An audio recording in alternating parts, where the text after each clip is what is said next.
চিকনলি এই পথে এই পর্যন্ত এসছে অনেক কষ্ট করে, সেটা আমি শাহিন খান দেখেছি। ওর জন্য একটু তালি দিবেন। আমাদের নায়িকা খুশি, ও আমার ছোট বোন, অনেক শ্রদ্ধা করে। আমি জানি যে গাড়ির মধ্যে চিকনলি অনেক দুষ্টুমি করে, কিন্তু একদম সাইলেন্ট ছিল, মাঝে মাঝে একটু বক বক করছে, তাও ঘন্টা চারেক, এর বেশি কথা কয়নি, অল্প কথা বলে।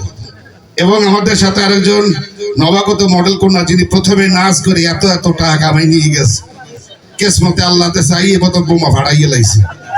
এখন আমি যদি কাপড় চোপড় খুললাম, সরি গলা খুললেও গান গাই, একটা হতে দেবেন না কেউ। তো মজা হইনি দিয়ে গেছে, মজা লাস্টে আর একবার দেবে, আমরা সবাই এক লগে একটু নাচবো আর কি। ঠিক আছে, বাসার দিয়ে যখন বাইরে এসি সকাল বাজে 8টা, রাস্তায় সিএনজি ট্যাক্সি, সিএনজি উঠাও পাঠাও সিটাও কিছু নাই, মনে সব ঠাড়া বলি বলি পরিষ্কার হয়ে গেছে। তো দূরে দিয়ে এক রিক্সালা বইয়ে চুপচাপ সিমাই, টেলিভিশন ভবনের সামনে আমাদের মাইকেরও যাইতে হবে, চিকনলি অপেক্ষা করতে আছে, আমাদের হৃদয় আসছে।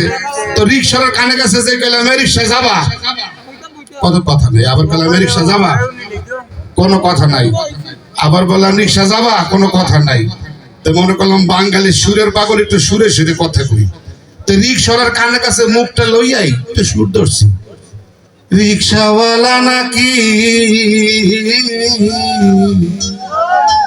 এত বলেন বলাইতাছি, বেড়া ঘুমাইছো নাকি। ঠিক এই জন্য জাগরতে করছে ভাই, খাইয়ে যান একটা থাবর দেবো স্যার। 3বার ডাকছি, এখন খাইয়েছেন যাবি? স্যার কোথায়? আমি বললাম বাংলাদেশ টেলিভিশন মোল্লা টাওয়ারের সামনে। স্যার ওঠেন, যেই ওঠতে কিছু করে রাখেন, ফার্স্ট ক্লাসে যাবেন, সেকেন্ড ক্লাস না থার্ড ক্লাস? এখন ভাই শীতের মধ্যে মাথা গরম করছে, রিক্সার সিট একটা ক্লাস পেলি কোথায়? স্যার আমরা যারা পুরাতন রিক্সাওয়ালা খুঁজে বার করছি, একটা সিটের মধ্যে 3টা ক্লাস আছে, বুঝেই কম। স্যার আমরা যদি ফার্স্ট ক্লাসে যান, সোজা রাস্তা দিয়ে লই যাবো, প্যাডের পানি গুলো ফার্স্ট ক্লাস ভাড়া দেবেন 60 টাকা। সেকেন্ড ক্লাস সোজা রাস্তায় না যাই, একটু ভাঙ্গাচোরা পথে লই যাবো, আপনি রিক্সা থাকতেও পারেন, করিয়ে মরিয়েও যেতে পারেন। সেকেন্ড ক্লাস ভাড়া দিন 40 টাকা। থার্ড ক্লাস স্যার আপনি যখন কোট পরিয়ে রয়েছেন, আমার একটা সেরা কোট আছে, এরকম কোট পরিয়ে সিটে বই থাকবো, মুড়ো দিয়ে আপনি চালাই যাই, ভাড়া দিন 20 টাকা। সম্ভব না। ছোটবেলা আমি কিন্তু লেখাপড়ার প্রতি মারাত্মক স্পট ছিলাম।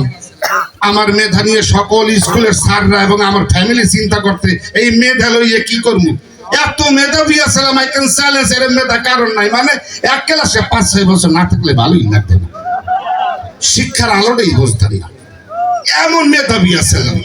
আমার বাপ হয়েছে আমরা ক্লাস 4-এ 14 বছর পড়তে দিয়েছে, 5 উঠবি করবো। আমি বললাম ভালো কিছু করতে গেলে একটু সময় নিতে হয়, ঘরের দিকে বাইরে ঘরের দিকে। আমার মাকে খবরদার পোলার একটা গালাগালি করবা না, প্যাডে আমি ধরছি, তোমার টাকা পয়সা আছে, প্রত্যেকটা বিষয়ের উপর মাস্টার রেখে দাও, দেখবারে কি সুন্দর রেজাল্ট করে।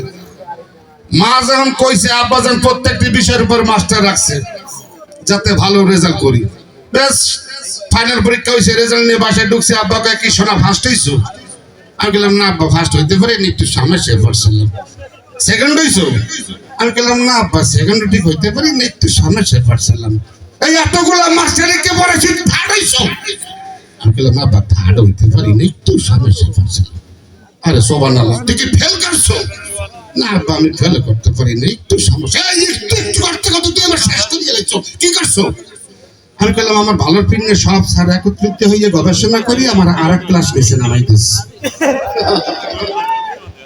মা টানতে ধরিতেছে, মাদ্রাসায় ভর্তি করিয়া, তোর ক্লাসের বড় হবে না, মাদ্রাসায় যা। তো মাদ্রাসায় গেছি 1 দিন 2 দিন 3 দিন, হঠাৎ করে হুজুর আমার দিকে নতুন নতুন উঠে খারাপ, এটার নাম কি? আমি বললাম হুজুর আমার নাম শাহিন। হুজুর কয় মারাবা ফাইন, তোর নামটাও শাহিন। ওরে বাজান যা সেবার করতেইছো, বাসায় যাই আমার দেখো বা হুজুর পায়েস খাইতে চাইছি। আর যদি কারো গো বাজান মাটি খুঁড়িতে করে লইয়া বা ওতে খাওয়া আরো সুন্নাত। কেসা আমার হাতটা গুলছে, কি সুর কি আবেগ। যদি আমি একটু হাফে যেতে পারতাম, আল্লাহ আমার যদি এই নিয়ামতটা দিতে, আমি ঠিক মুখস্থ রাখছি। বাসায় যাই আমার আম্মার কাছে কই, ও আমার আম্মা গো, এমন জায়গায় পাঠাইছেন আমার দিল খুশ হয়ে গেছে, আমি পাইয়ে গেছি আস্থা ঠিকানা, শান্তির ঠিকানা। ওরে মা, হুজুর পাশ খেতে চাইছে, আপনি রান্না করে দেবেন, আর আমি আমার বাচ্চাকে কম সারা ঘর খুঁজছে যেন একটা মাটির খুঁটি দেয়। এই খুঁটির ভিতর বলে খাইলে নিয়ামত বারে বরকত হয়।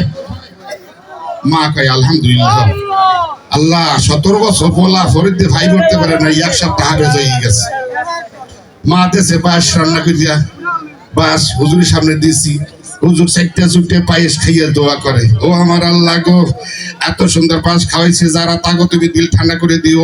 আমি দোয়া করি কালকে কিয়ামতের মাঠে সমস্ত পাপ যেন মাফ করে দেয়। আমি দোয়া করি আমার বাজান গো, আমার মাথার চুল যত আছে বাজান, কত বছর তুই বাচ্চা থাক। ওই দেশে মাথার টুপি আলাই দিই, মাথার চুল একটাও নেই।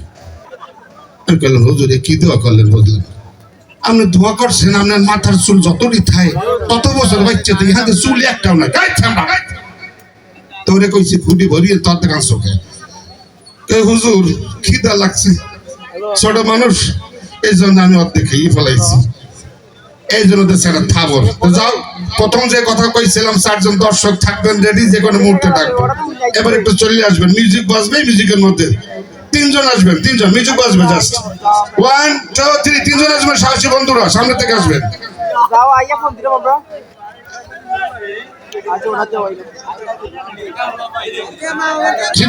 নিচে দুপুরে উঠবো, এই নিচে দুপুরে উঠি। Thank you.